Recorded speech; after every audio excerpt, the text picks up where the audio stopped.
At some point, there's going to come a day of reckoning when science, as we know it, Michael, will have to face the music. Yeah, good point, Jeff. Deal with it. It's only a matter of time. In the meantime, however, we know science, of course, is beginning to play around with our genetic composition and the genetic composition of these so-called lower animal life forms on the planet. And, the clock is ticking. I don't know if you share my view, but we know, I think, those of us who've studied this, that on the shelf right now are probably any number of microorganisms whose release of which could wipe out all life on the planet in short order. We know that. If the environment doesn't collapse and kill us all off, some lunatic in a laboratory could pull down jar C-77 and turn it loose in a public water supply and stand back and laugh. Some deranged lunatic. That stuff exists. We know that. I know that 2 bacterial organisms have been identified and written about in the mainstream media, which, if they were to be turned loose on the planet, would in fact wipe out all plant life, one of them, and the other one would wipe out, I think it was all non-plant life, but I can't remember. But those were 2 doomsday organisms that were written about, and we both know there's a lot behind the curtain. And if you buy into some of William Bramley's research, it wouldn't be the first time that this kind of thing has taken place. And the book that I go back to again and again, which spells it out in a very dramatic way, is a book called A Canticle for Leibowitz. Yeah, the Howard Smith, fantastic. Which tracks the rise and self-destruction of this bipedal species over and over again throughout the millennia. Magnificent book. And these doomsday things as well could be, again, a scenario of the blue pill, red pill situation in which they spread this disease and the whole planet gets it, and then they hand you the antidote and say, but there's a condition. Yeah. Okay, the ones who are going to survive, let's see the curriculum vitae here, yep. Of who survives and who doesn't survive, and of course then the human race, now that it's working from its R complex again, meaning the limbic structures, immediately becomes survival-oriented, and then puts people like ourselves to the wall, perhaps, who are free thinkers. Sure. So there's a fear base within a lot of people, and if this should happen, it would maximize that fear base to unbelievable heights. Well, that limbic system would weed out any so-called aberrant thinkers like ourselves immediately. Of course, immediately, because, you're back to the survival thing. As a matter of fact, if you track it, and I'm sure you can see this, it's already becoming like that. For all the sophistication and the 25 kinds of ice cream and, the more cable channels, for all this addition of the stimuli of the world, the human being, emotionally and spiritually, is actually moving closer and closer towards his limbic, faculties again. It's a very interesting point, and one need look no further than what they call sports over here in this country, and what they call war in the Middle East and elsewhere, and the butchery of countless millions in Africa by Africans, and so on and so forth. I mean, it goes on and on. Go ahead. No, well, people better find out how these Africans who are poverty-stricken one minute suddenly turn up with tanks and guns and uniforms and all of the other, of course, fax machines and telephone machines and armored trucks. Who funds all that? How do they suddenly manage to get all of that out of the blue, Same people that funded HIV, which was released in Africa to wipe them out anyhow. That's right. This decimation is well known to people in third world countries, who don't have the luxuries we do. And this is one of the old scenarios in which they use fear with the idea of, the nuclear bombs and the fear of Russia, so they always have a fear device hanging over our heads. Always. But there are people who despise the human race, who have always wanted to phase out the people of the world, and now the people of the world are literally overpopulating themselves to an extraordinary degree. You have to also understand, the philosophy of these kinds of overlords, when people are, and I don't mean, that it's unconscious, people are consciously want to remain in ignorance. And when they operate from this very primitive limbic realm, if you were one of the overlords, you would be considering what is the purpose of these slave units, who even when they're given an opportunity, they don't mind that the libraries are closed down in their area. They don't listen to the soothsayers and the thinkers who are waking them up. Right. They don't take proper action when heinous murderers are going off in their name to kill and slaughter and murder women and children. They don't do anything anymore. They don't do anything anymore. So if you were one of these controllers, what we have to understand as well is that these, Saurons, these dark lords, feel perfectly justified in their thinking then to say, hey, let's maybe work on this campaign to phase these creatures out because they don't look too, advanced to us. It's a very, sad situation, and we have been told There's been many, many people who've been told. And I also think that the article that we're talking about here is a bit dangerous because, you see, by throwing a lot of this out there to bamboozle and to, sort of intrigue the human race that, my goodness, this mysterious DNA has just all this magical properties. Oh, my goodness, what's going on? Who are we? What are we? There's another agenda here, which is to sweeten the human race up for the tinkering that they want to be doing with the DNA by crossing, all sorts of things. They've already had laws passed where they can, in the stem cell research, they don't have to go to the animals. They can, in fact, use the human DNA to do their experiments now. Some of these first experiments, so-called in the public, they've been done for hundreds of years, by the way, but, that's a whole other story. They're now getting the public complicity to dabble because, of course, people are sick. People have terrible diseases, and we need to work with DNA to fix you. There's no such thing as holistic therapies or consciousness changing your DNA and your biology. No. There's only the FDA and the AMA and these wonderful genetic scientists who want to tinker around and prod around in your DNA, because then they're going to fix your little problems. They're going to fix baldness, and they're going to fix, alcoholism, and they're going to fix autism. And just you sit there and wait for the wonderful day, the wonderful utopian, super streamlined scientific world where Dr. Daddy has it all worked out, and there's no more disease in the world. No. So this kind of thing has a double-edged sword as well. It's going, look at the advances we're making, world. We're on to the secret of life. We've cracked the code. It's not psychology. It's not spiritual development. And, hey, it's not even morality. It's DNA. We're just going to tinker around and switch here and turn this knob, and pat ourselves on the back of what fantastic, cooks we've been. And all sorts of, evils will be eradicated from the world. Just keep funding the FDA and the AMA and the Genome Project, There's a lot of this subtext going on that people need to be very, very wary of. The article itself, for my money, it could have been a lot better. Oh, of course. I think the author did an okay job, but then he began invoking a lot of names and a lot of people who have been, not in the center of the whole. Yeah. Thank you. I don't want to get slinging stuff around here, but I think the article could have been about half as long, written in a very tense and strict journalistic breakthrough fashion, and let alone. But we start mentioning a lot of people in this article, and it does leave a lot of people kind of scratching their head and say, what's going on here? These two things don't necessarily match. Well, look around. When the media itself is regressing, the media has realized it's culpable for it in the first place, but it's also realized that you print anything from the Lancet or from the Smithsonian or from any other journal of science, and you've lost them within the first sentence. So these journalistic types who are not even that literate. Well, they write like People magazine is what they're doing, and this is what they want to do and to get it across. But I completely agree. And I didn't have time to check. I've been so busy. Did you post that article on your site or? Oh yeah. Okay, back good. On the 11th. It's up there. Okay, and people can get to it by way of my blog. It'll be there on the Atlantis Genetics page, because it needs to be put into context. Articles like that, as you say, have a lot to be desired, and so I put it on my Atlantis page of the blog so people can read up other stuff and put it into context and get a real fix on what's going on here. It's a hell of a story here in the beginning, and then it dissembles, and it's just running off into a lot of different areas, which I don't think serve it particularly well, but. Anyway, the point was quite clear that we do have a lot of DNA that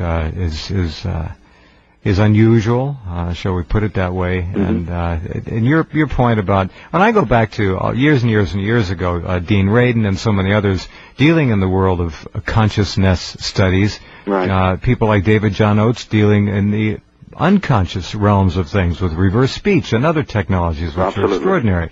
And the whole idea of and I think the most important word of the last decade, of the last millennium, was the term intent. Yes. Intent. Yeah. That is so important to everything, and I think that word has a brilliant future if we last long enough, because intent, meaning thought, purity of heart, and all the rest of the things that Michael Tsarion has been talking about, are really at the very key to unlocking the mystery of why we suffer and why we are what we are. It's all about intent. And I couldn't agree more, and my fingers have gone numb. I think one of the key words that I've had to write, with people when we're talking on the blog or on emails is the word attitude. There you go. Attitude, and people hitting me with their questions, which they have the perfect right to do, and it's great. And they're saying, "Oh, this is going on in my life, and this is crazy. Hey, Michael, what are we going to do about this?" And the key word really is attitude, attitude, attitude. Mm-hmm. Stop living in the past, like a ghost. Well, stop being a victim. A victim, yeah, like some ghoul haunting a graveyard, which is the memories of your past that are dead and gone and don't serve you. And stop living like some alien in this super lit, super technologized future, which also doesn't exist. Live right now, be yourself, speak your own mind, and be yourself, and change your attitude, which is the same thing as your intention. The intention is just focused attitude on a particular thing, and all sorts of miracles will take place. They will. Human race is, can we not get the human race off the track of waiting for George Bush and the government and the system and the peers and the politicians and the priests to turn you on and give meaning to your life? This compulsory, ubiquitous extroversion in which people sit around waiting for the television and the latest stimuli to give meaning to their lives. You give meaning to your life.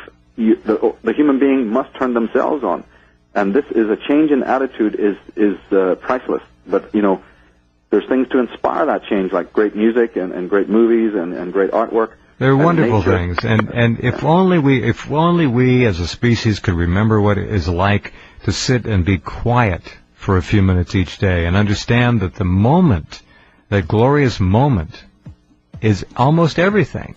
It's not last year, what happened to me when I was a kid, poor me, I'm dragging this baggage around all my life. It's not what's going to happen next year or 5 years from now. It's today. Children also, if you observe any group of kids, like on the train, I do this all the time. 30 seconds, Michael. Walking in the mall or something like that, they don't even have the space between two thoughts anymore before somebody else has chimed in on what they're thinking about. So the space between two thoughts in our culture has become too long a wait. It's exactly. It's as I've said so many times, it's a visual and auditory amphetamine world these kids live in. And they cannot slow down. All right, stand by. We'll come back in just a few minutes after the top of the hour break with hour number 2 with Michael. A geographer's perspective, and he will talk a lot about the land bridge. So there's no end to this, In fact, it was there 3,000 years ago. Mm-hmm. Now, what this does is it's very, very important for Scotland, because when anyone who's done any work on the megalithic sites points to northern Scotland and Argyllshire, and especially the Orkney Islands or the Outer Hebrides, people just cross their arms and go, those places were so remote. Who could have been living up here? This is it, because of course those places are remote now, yeah. But see, if there was a land bridge which almost, connected to northern England, all the way from southern England to northern England to where Scotland begins, if that was connected to Europe, then suddenly the Orkney Islands and these, very, very, the Highlands of Scotland no longer appear to be something that is cut off and remote. Hey, they're next door. And therefore, they could easily house Celtic groups of a great sophistication building these fantastic monuments. And, do you know that there's serpent mounds up there that are 600 miles long? No. There's a 300-mile-long serpent mound. These discoveries are coming to light all the time. It's almost identical to the one that is the famous one in Ohio. It's almost identical to the one that is in Avebury. These great serpent mounds have been discovered in northern Scotland. As I said, this Pazyryk person, this chieftain, has been discovered, this king, recently in northern Russia. There's no end to the discoveries that they're making of these kinds of finds of the Celtic Druidic people who were migrating. And, of course, the main problem is that the focus has been on east to west migrations of a later date, but history starts there. So it's the same fallacy that you have when history itself was said to have started 7,000 to 11,000 years ago. I mean, we're not just talking about some pathetic little, migrations of tribes. The academia, the world believed that history itself, mankind's own development, began only 10,000 years ago. We do know that something major happened 10 to 12,000 years ago. Yeah. I don't know the exact. A cataclysm, an asteroid meteor. We don't know. Something big happened. To me, it was the War of the Gods that precipitated these tremendous earth changes. The earth changes were in two forms: the flood, of course, which is known to all mythologies, and the War of the Gods. And combined, those combined, was the tragedies that caused what scientists are discovering in the fossil record. Something I want to, if I can, I want to draw people's attention to two incredible movies. Not that the movies themselves are great, but for the whistleblowing elements that are in the movies. Okay. One is The Day After Tomorrow. That's that Cataclysm movie. Uh-huh. I want people to get that out again and watch it, because would you believe it, that movie does not corroborate the old school traditions of climatology. Believe it or not, the head character in that, who's meant to be a climatologist who works for the government, is actually dropping the theories of people like Allen and Dallaire, and the more modern alternative people who talk about that there was no such thing as an ice age. It was superheating of the Earth through volcanic and volcanism that then precipitated cold periods. I couldn't believe my ears that this is a whistleblowing movie that doesn't even buy into the official, Smithsonian, whatever you want to call it, concept. So that was a curious thing, that even in mainstream movies now, in which millions of dollars are being spent, there's some people out there even have the guts to even deal with some of the most controversial, latest discoveries that are right off the academic grid. That was one that was interesting. All right, hold on. We'll do the other one right after this break. Okay. Yeah, I remember that. Yep, interesting film just for that kind of very content. Good perspective to carry in viewing it, indeed. The other good part of it is that they burn all the law books. Ah, I remember that. Yes. Stand by. We'll be right back with Michael Tsarion in just a couple minutes. Glad you're along tonight. Don't forget to visit us at Rense.com around the clock for news from around. Okay, back with Michael Tsarion talking about motion pictures here toward the end of our conversation tonight. Let's hear the second one. By the way, the number of quality motion pictures coming out now, it's no big surprise. I don't go to many films, but I don't know about you, Michael, but there aren't many I really even want to go to. But of course not. Let's hear your second. No, I mean, and even these movies, I'm mentioning not so much for their wonderful their substance, but I understand. Yeah. Let me say one thing about films, and then I want to hear your second comment. When all of you go to films out there, motion pictures, movies, whatever you want to call them, you sit in the theater, watch carefully if it's a comedy, how the audience reacts. They are now trained, most of them, when to laugh, at what to laugh, how hard to laugh, how long to laugh. Wow. It's pretty damn scary. And most of the things that pass for humor now aren't humorous at all. And there are no laugh tracks. These are people laughing.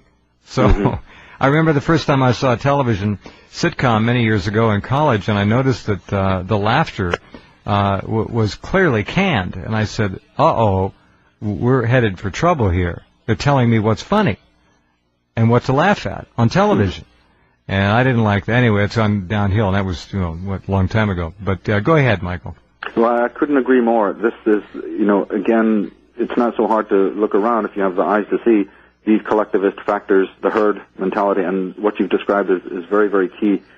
The other one was brought to my attention by my brother. I was visiting him in Ireland, and he's a big believer in the work that I'm doing on the Irish origins. And he said, "Hey, have you ever seen the movie Alexander?"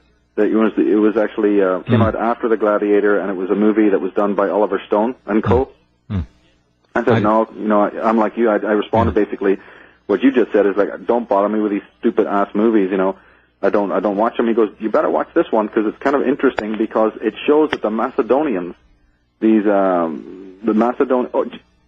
this is peculiar because whoever chose the cast, do you know that all the cast are speaking with Irish accents? No, I didn't know. I don't know anything about the movie. It's the most bizarre thing there is.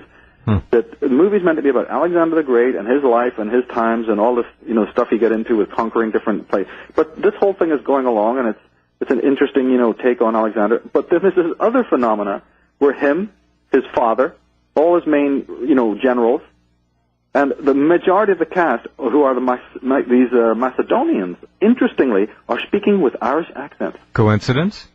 Or is Stone trying to tell us something? Is Stone trying to tell? Because believe me, this is not just these picked Irish actors, who've all just walked into his office one day and the casting director. Yeah, it doesn't work. Not that many Irish actors around. Well, here's the other thing. Some of these actors are not Irish, but they're speaking with Irish accents. Oh, really? They're putting it on. They've been told to speak with a lilt. Well, that's strange. How about that? That's very, wild. very unusual. So we are being slowly fed information, Of course, I'm not talking about the downloading of massive spiritual information like would be in a movie like Lord of the Rings, which is, a completely different ballgame here. Right. But even in the rubbish that they're putting out of Hollywood, in certain movies like The Day After Tomorrow, Underworld, which is another one if you can stand that, but, it has interesting motifs. It's the old thing that James Bond movies of the past, where they were dropping the hints right up to the modern day. The world is not enough. That's a major Masonic, like the movie that James Bond, the world is not enough. This is a very large Masonic statement, which is in the mind of these one-worlders. So we're getting these motifs, we're getting these motifs. Well, the motion picture is probably the ultimate vehicle of our age for doing that kind of thing. Yeah. Back to the days of Lenin and, what's his name, Eisenstein, where they knew that this was the ultimate mind control. Sergei Eisenstein. He understood it, he knew it, and they used it, and yeah. Now, if people wanted to tell people, I suddenly realized that the Irish Origins site, the Irish Origins book, is a preview site, so people can go and see what's happening with the book. But if they want to read excerpts of the book, they can do that online at the Taroscopes website. So if they go to my Taroscopes website and click on the astrotheology pages, you will see on those pages excerpts of the coming books, because I'm putting excerpts up there for people. And you can get to taroscopes.com by going to michaeltsarion.com. So if you haven't time to write down having people get time to write down or spell taroscopes.com, then just remember my name, Michael Tsarion, and it's a menu site we have to get to all these other websites that I have. Just go to michaeltsarion.com, and that'll take you to all the other websites.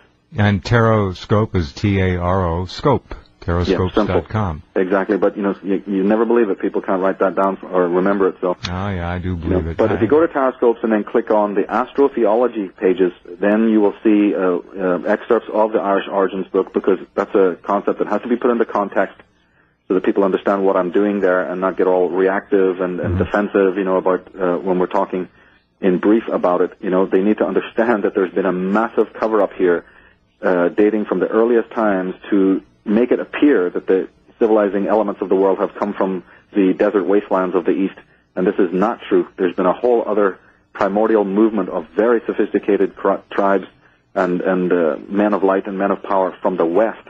Migration. What is science saying about the blue-eyed blondes and redheads being found in utterly incongruous locations now?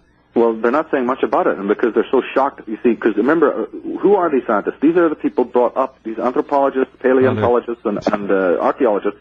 Unfortunately, they themselves are dependent on their masters, and they're also brought up from the old school system. So when they take their PhDs and go out digging around in the Tarim Basin, or in northern India, or in northern Russia, the steppes, or near the Kurgans of the Ukraine, and they dig up this stuff that's Celtic, that's proto-Celtic, they're stumped.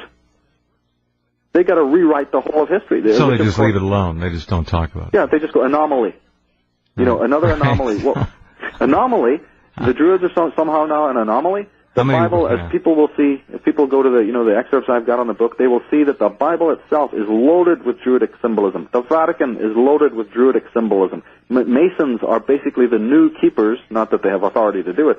They raped the knowledge of the Druidic colleges by way of the Roman army and other assaults upon Ireland and Britain. And then they are now the keepers of the wisdom of the Druids, re-spray painted up as Templarism, Masonry, and so forth and so on. This is atomism from the old Egyptian cults. A-T-O-N, atomism. In 325 at Nicaea, how much of this was shaken down at that time? Well, 50 books were left out, 4 remain. 50? And not only that, the guy, the Constantine, who's this megalomaniac, he basically slaughters everybody right there. He had guards that surrounded the conference. Guards ushered you in and ushers you out. Dead men tell no tales. Yeah, and even during the discussion, if you adamantly withstood what the consensus was, the guards were told to just, basically behead you right there, take you out in the hallway and kill you. This is their famous Christian Council of Nicaea. The next year from that, or I think it was even the same year, don't quote me on this, but it's either the same year or the next year that Constantine murdered his own son and his own wife. The same year he initiated the so-called ever-so-holy Council of Nicaea. Yeah. He murders his own... 50 books left out. 50 books left out. And then the rest that were left were, badly put together, a hodgepodge, because uncanonical. They just go, this is uncanonical. Because any books that talk about the true meaning of the serpent, you see, in the Garden of Eden story, or the role of the female, for instance, which is very, very important. The Gnostic tradition, the Essenic tradition, any breakaway sect, any of the, the Stoics, the people that we know as the Stoics. Stoicism and Christianity are so identical that a lot of scholars are even thinking that Stoicism, more than Egyptology, was the bedrock of the Christian movement. The historical books were all removed. The Stoics were killed, massacred, and suppressed. We know about them a little bit from Rome. But the movement of the Stoics was eradicated by the Roman movement because they knew that if the Druids or the Stoics or the shaman, you see, and the Gnostics, and these breakaway Judaic sects, if they were to exist, you wouldn't be able to create this monstrous, a religion that is now preying over the minds of men. You'd have a more human, concept. That's remarkable. Oh, yeah. I mean, Tony Bushby is a great author I recommend. Tried to get Tony on the program for several years now, and he's... Well, I hope you can, because I use his work a lot. I definitely refer to his work extensively. He is a man who wrote the book The Bible Fraud, which is, I always recommend that if people are going to read my Atlantis book, they should always have in their other hand William Bramley's Gods of Eden. And I say that if people are going to read the Irish Origins book, better have Tony Bushby's work on their table as well, because this man helps. We don't agree on everything, but, No. we got a lot of different stuff going on. He's a brilliant man, and Bramley's book is really a classic, and we need to I wish they'd reprint it and relaunch it for a whole new generation. Well, Jeff, I have a question. Have you had anyone on the show yet who's, been in the school of the Anatoly Fomenko type of school? No. Anatoly Fomenko is the Russian, scientist who's basically got a new chronology of our history that's basically saying that even the Dark Ages and certain periods of history may have been concoctions. They may not have even existed. Really? Yeah, we should maybe do a show on that in the future, or at least try to get somebody on. Well, if you have time, let's you and I do it, or maybe even try and get him on, whatever. But you're invited. Let's I'll send you information on these characters, because this guy is a scientist who's now shooting cannonballs through the whole of the biblical chronology and even regular historical chronology, saying that whole periods of our history may not even have existed. He wrote the book History, Fiction, or Science. Wouldn't surprise me. Yeah, Anatoly Fomenko is, people can come onto my website and see stuff. They've got their own website, of course. And just another, like I said in the Atlantis book, we're living in the age in which so many revelations are going to be made. The only missing ingredient is whether you have an open mind to accept all of these revelations. And unfortunately, the human race is looking like it may not have that kind of an open mind, despite all the credible revelations that are being brought forth right now. All too true, Michael. Another wonderful time talking about these things with you. Thank you. Rest well, and I'll look forward to our next get-together. You let me know when the time is right, and we'll do it. Thank you, Jeff. Same to you. Absolutely. Have a great. Hope the year goes great, and we'll talk again soon. Okay, Michael. Good.